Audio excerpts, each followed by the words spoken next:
তারেক রহমানের সাথে বৈঠক শেষ করেই ভারতীয় হাই কমিশনার দীনেশ ত্রিবেদী গতকালই দিল্লি গেছেন। আজকে সকালে তিনি হাই ভোল্টেজ দুটো মিটিং করেছেন।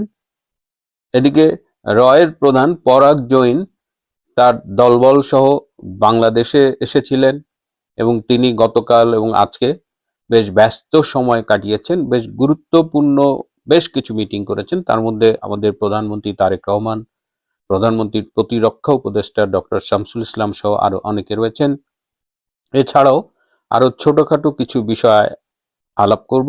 শেষ পর্যন্ত সাথে থাকবেন। ত্রিবেদী বাংলাদেশের প্রধানমন্ত্রী তারেক রহমানের সাথে গুরুত্বপূর্ণ বৈঠক শেষ করেই দিল্লি চলে গেছেন। আমি গতকালই বলেছিলাম যে ডক্টর খলিলের বডি ল্যাঙ্গুয়েজই বলে দিচ্ছে সেখানে কি আলোচনা হয়েছে, এবং সরকারের পক্ষ থেকে বারবার বলা হচ্ছিল যে তারা শেখ হাসিনাকে ফেরত চেয়েছে, কিন্তু আসলে ভেতরের ঘটনা তো আলাদা।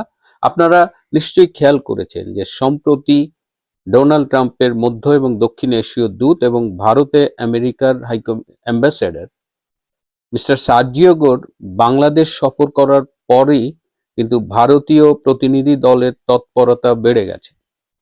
তার মানে কি, সার্জিও গোরের সফর এবং এই যে আমরা দেখছি রয়ের প্রধান আসছে তার টিম নিয়ে, দীনেশ ত্রিবেদীর তৎপরতা, এগুলো কি পরস্পর সম্পর্কযুক্ত?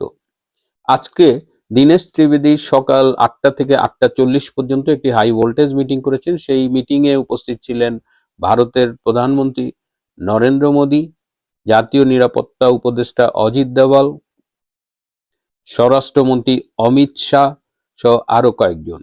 8টা 40 মিটিং শেষ করে 9টা 10 থেকে 9টা 25 পর্যন্ত তিনি আরেকটি বৈঠক করেন, যেখানে ভারতীয় সেনাবাহিনীর উচ্চ পদস্থ একজন কর্মকর্তা ছিলেন এবং বেশ কিছু আধা সামরিক কর্মকর্তা ছিলেন এবং অজিত দোভাল ছিলেন।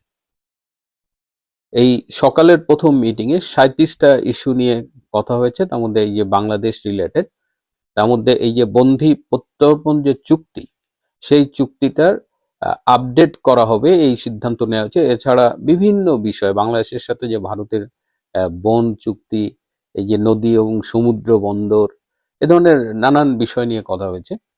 এই দুটো মিটিং এ একটা ইম্পর্টেন্ট বিষয় এসেছে, সেটা হলো র্যাপিড রেসপন্স টিম। এটা আগেও ছিল কিন্তু খুব একটা অ্যাক্টিভ ছিল না। বিশেষ করে মমতা যখন পশ্চিমবঙ্গের মুখ্যমন্ত্রী ছিলেন, তিনি এই সীমান্ত দিয়ে বাংলাদেশ এবং পশ্চিমবঙ্গের মধ্যে জঙ্গিদের আদান প্রদান অনেক কিছু যাতে সহজে করা যায়, সে কারণে তিনি কেন্দ্রীয় সরকারের অনেক বিষয়ে সহায়তা করতেন না। এই র্যাপিড রেসপন্স টিমের কাজ হবে ডিজিটাল প্রযুক্তির মাধ্যমে, সফটওয়্যারের মাধ্যমে বর্ডার এরিয়ায় যা যা হচ্ছে, বর্ডার কিলিং, বাংলাদেশের পক্ষ থেকে এই যে বর্ডার কিলিং নিয়ে বারবার কথা বলা হয় যে সীমান্ত হত্যা কমাতে হবে। সো এখন থেকে সীমান্তকে মনিটর করা হবে এবং দুই দেশের প্রতিনিধি নিয়ে র্যাপিড রেসপন্স টিমের মাধ্যমে এই সীমান্ত মনিটরড হবে। আর ভারতের পক্ষ থেকে বাংলাদেশের পররাষ্ট্র মন্ত্রণালয়ে একটা নোট ভার্বাল পাঠানো হয়েছে।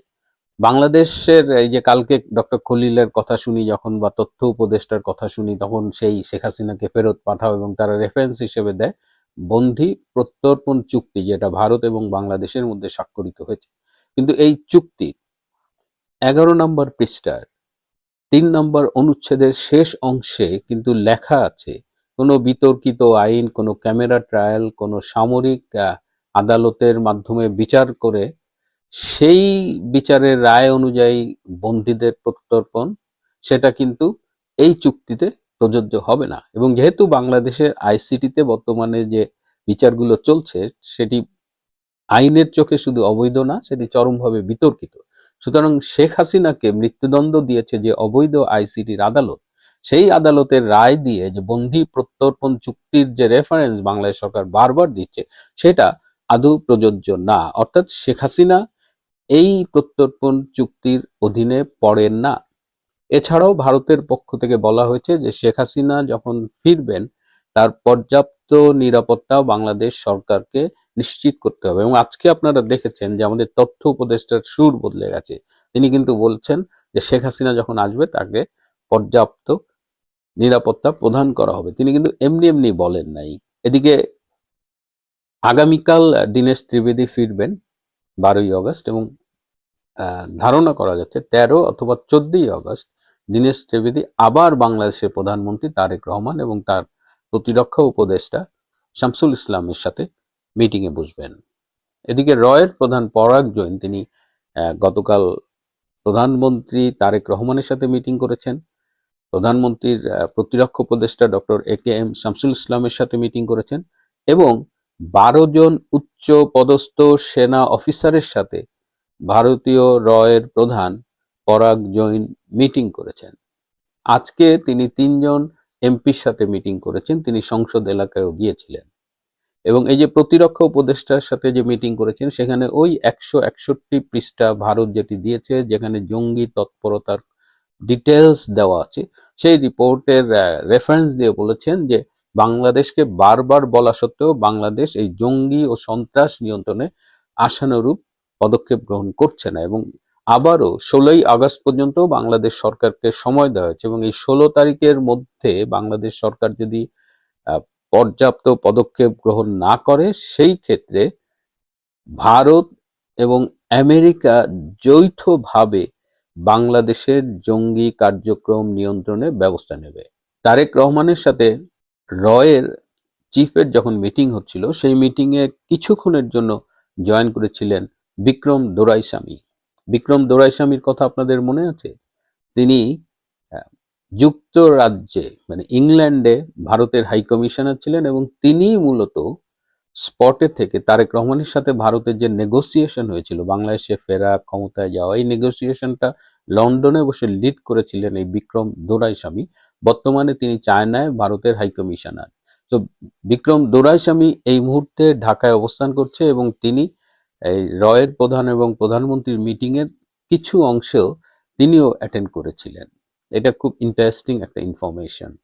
এদিকে আমি আপনাদের বলেছিলাম যে তারেক রহমান ভারত যাওয়ার জন্য প্রস্তুতি নিচ্ছেন। তো আজকে আপনাদের জানাচ্ছি যে এই ব্রিক্সের যে সম্মেলন রয়েছে আগামী মাসের 12 এবং 13ই সেপ্টেম্বর সেখানে বিমস্টেকের চেয়ারম্যান হিসেবে তারেক রহমান যোগ দিচ্ছেন।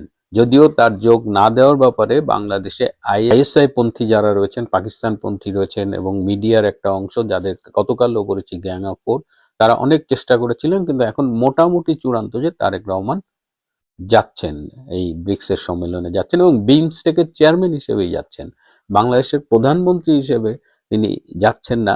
কিন্তু আপনাদের মনে আছে যে ভারতের পররাষ্ট্রমন্ত্রী ডক্টর জয়শঙ্কর কিন্তু তারেক রহমানকে নরেন্দ্র মোদীর পক্ষ থেকে আমন্ত্রণ জানিয়ে গিয়েছিলেন।